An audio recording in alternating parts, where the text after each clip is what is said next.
Hema committee report പുറത്തു വന്നതിന് പിന്നാലെ അഭ്യൂഹങ്ങളുടെ പെരുമഴയാണ്. സൂപ്പർ താരങ്ങളെ ഉൾപ്പെടെ പ്രതിക്കൂട്ടി നിർത്തിയിരിക്കുന്നു. മലയാള സിനിമയിലെ മാഫിയ സംഘത്തെക്കുറിച്ചാണ് പ്രധാന ചർച്ച. അന്തരിച്ച മഹാനടൻ തിലകൻ ഈ മാഫിയ സംഘത്തെക്കുറിച്ച് പരസ്യമായി തുറന്നടിച്ചിരുന്നു വർഷങ്ങൾക്ക് മുമ്പ്. ഇതിന്റെ പഴയ വീഡിയോകളും സോഷ്യൽ മീഡിയയിൽ വ്യാപകമായി പ്രചരിക്കുന്നുണ്ട്. മമ്മൂട്ടിയുടെ പടം പെട്ടിക്കാതിരുന്നു, സമയം കാരണം പുറത്തിറക്കാൻ ആകാതെ വന്നപ്പോ ഇദ്ദേഹം മാനത്ത് നിന്ന് പൊട്ടി വീണ് അതിന് പരിഹാരം ഉണ്ടായി കൊടുത്തു. ഇങ്ങനെ കോടീശ്വരന്മാരെ വാഴ്ത്തുന്ന സർക്കാരും കോടീശ്വരന്മാരും കൂടെ ചേർന്ന് ഇവിടം ഭരിക്കുകയാണ് ഈ സിനിമാ ഫീൽഡ്. ഇവിടെ മാഫിയ സംഘം മാത്രമേ ഉണ്ടാവൂ. ഈ മാഫിയ സംഘങ്ങളെ തച്ചുടച്ച് പുതിയ സിനിമാ സംസ്കാരം കൊണ്ടുവരാനാണ് എന്റെ കാൽവയ്പ്. തിലകനെ ഒതുക്കാൻ ശ്രമിച്ചവരെ കുറിച്ചാണ് മറ്റൊരു ചർച്ച. സൂപ്പർ താരങ്ങളായ മമ്മൂട്ടിയും മോഹൻലാലും ഉൾപ്പെടെയുള്ളവർ തിലകനെ പുറത്താക്കാൻ ശ്രമിച്ചെന്നും പലരും ആരോപിക്കുന്നുണ്ട്. കൂളിംഗ് ഗ്ലാസ് മാറി മാറി വയ്ക്കുന്ന സൂപ്പർ താരം തിലകനെ ഏറെ ദ്രോഹിച്ചിട്ടുണ്ടെന്നും അതിനിടയിൽ ഒരാൾ ആരോപിച്ചു. ഇത് മമ്മൂട്ടി അല്ലാതെ മറ്റാരുമല്ലെന്നും അദ്ദേഹം തന്നെ ഊഹിച്ചെടുക്കുന്നുണ്ട്. അങ്ങനെ ആകെ കോലാഹലമാണിപ്പോൾ.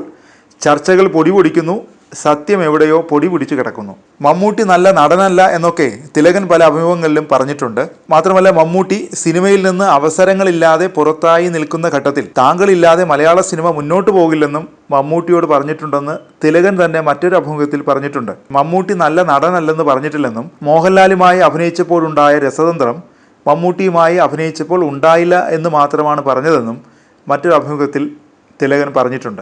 അച്ഛനും മമ്മൂക്കയും തമ്മിൽ ഈ പ്രചരിക്കുന്ന പോലെ പ്രശ്നങ്ങളൊന്നും ഉണ്ടായിരുന്നില്ലെന്ന് ഒരിക്കൽ തിലകന്റെ മകനും നടനുമായ ഷമ്മി തിലകൻ തന്നെ പറഞ്ഞിട്ടുണ്ട്. ശരിക്കും ഇതിൽ ഏതാണ് ശരി, ഏതാണ് തെറ്റ്? മമ്മൂട്ടി തിലകനെ ഒതുക്കാൻ ശ്രമിച്ചോ? സിനിമയിലെ അവസരങ്ങൾ നഷ്ടപ്പെടുത്തിയോ?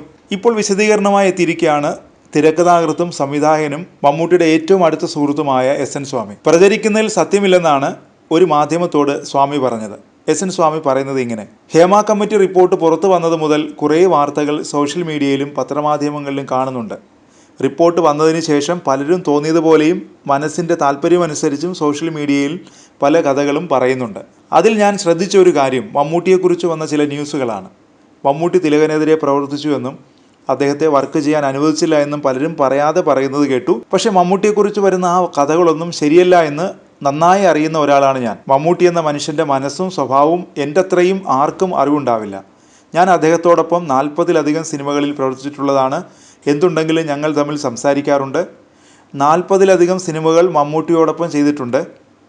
എനിക്ക് മമ്മൂട്ടിയുടെ സ്വഭാവം വ്യക്തമായി അറിയാം.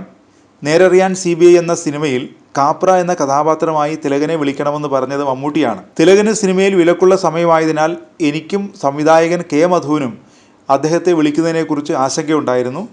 എന്നാൽ തിലകൻ തന്നെ ആ കഥാപാത്രം ചെയ്യണമെന്ന് മമ്മൂട്ടി പറഞ്ഞു. താൻ തന്നെ വിളിക്കാമെന്നും മമ്മൂട്ടി പറഞ്ഞു. അങ്ങനെ പറയുന്ന ഒരാളാണ് മമ്മൂട്ടി. ആ മമ്മൂട്ടി തിലകനെ ഒഴിവാക്കാൻ പറഞ്ഞു എന്നൊക്കെ പറയുന്നത് എന്ത് വാസ്തവവിരുദ്ധമാണ്? മമ്മൂട്ടി പ്രൊഫഷണലായ ഒരു കലാകാരനാണ്. അദ്ദേഹം ഒരാളെ വേണ്ട എന്ന് പറയുമെന്ന് എനിക്ക് ചിന്തിക്കാൻ പോലും പറ്റുന്നില്ല. ഇത്രയും സിനിമയിൽ പ്രവർത്തിച്ചിട്ട് ഒരാളെ പോലും മമ്മൂട്ടി മാറ്റി നിർത്തിയതായി എനിക്കറിയില്ല. ഒരുപക്ഷെ ആ കഥാപാത്രത്തിന് ഒരു താരം ശരിയായില്ലെങ്കിൽ ചിലപ്പോൾ അങ്ങനെ ചിന്തിച്ചേക്കാം. എന്നല്ലാതെ വ്യക്തിപരമായ വിരോധം കൊണ്ട് അങ്ങനെ ചെയ്തിട്ടുണ്ടെന്ന് ഞാൻ കേട്ടിട്ടില്ല. ഇത് എനിക്ക് നേരിട്ട് അറിയാവുന്ന കാര്യമാണ്. പല സെറ്റുകളിലും ഞാൻ കണ്ടിട്ടുണ്ട് അവർ രണ്ടുപേരും വളരെ സ്നേഹത്തോടെ സംസാരിക്കുന്നത്. ഇങ്ങനെയുള്ള ഒരാളെക്കുറിച്ച് ഇത്രയ്ക്ക് മോശമായി വ്യാജ വാർത്തകൾ ഉണ്ടാക്കി വിടുന്നത് ആരാണെന്ന് അറിയില്ല. ഇതൊന്നും കേട്ടിട്ട് എനിക്ക് സഹിക്കാൻ കഴിയുന്നില്ല. മമ്മൂട്ടി ചെയ്യാത്തൊരു കാര്യം ചെയ്തു എന്ന് പറഞ്ഞു പരത്തിയാൽ എങ്ങനെയാണ് സഹിക്കുക? ഞാൻ ദൃക്സാക്ഷിയായ കാര്യമാണ് ഞാൻ പറയുന്നത്, അല്ലാതെ സങ്കല്പിച്ച് പറയുന്നതല്ല. ആൾക്കാർക്ക് ന്യൂസ് വാല്യൂവിന് വേണ്ടിയായിരിക്കും ഓരോ വാർത്തകൾ ഉണ്ടാക്കി വിടുന്നത്.